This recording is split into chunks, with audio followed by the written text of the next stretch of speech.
Balik ito po mag-cash in sa account natin sa LPB Kiosk. Ayan, madama. Login lang po kayo dyan. Pag meron na kayong account, pag wala pa kayong account, register lang po kayo. Ayan, register dyan. Pag meron na po kayong account, punta po kayo sa login. Magta-type lang po kayo ng email nyo, tapos password nyo. Sa akin po kasi naka-login na yan. Nakapag-cash in na rin ako. Ayan, pumunta na po kayo dito sa cash in. Ayan.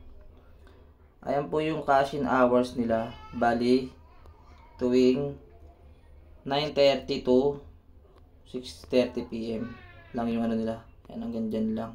9:30 AM to 6:30 PM, Monday to Saturday. Sunday wala po silang cash in. So ayan po yung mga ano nila, announcement ng commission system. Tapos dito po yung bank. Ayan, ito yung mga bank nila: BPI, Metro Bank, RCBC, China Bank, Union Bank. Ngayon, ang ginamit ko po kanina is BPI. Tapos ginamit ko lang, nilagay ko lang po yung account name, account number, tapos etong email sa GCash. Kasi GCash po yung ginamit ko. Tapos ito yung ginamit ko email para mabilis mapasa sa kanila. Tinype ko lang po yung amount na 700, tapos reference, tapos in-upload ko yung resibo.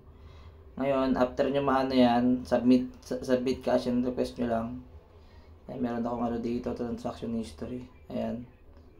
Ayan, kaninang 1:37. Ngayon, once po mag-status nyan, maging okay na, may ma-receive din po kayong text galing sa LPB na ganyan, na approve na siya. Ayan. Once na meron na po kayong ano, na-send sa kanila.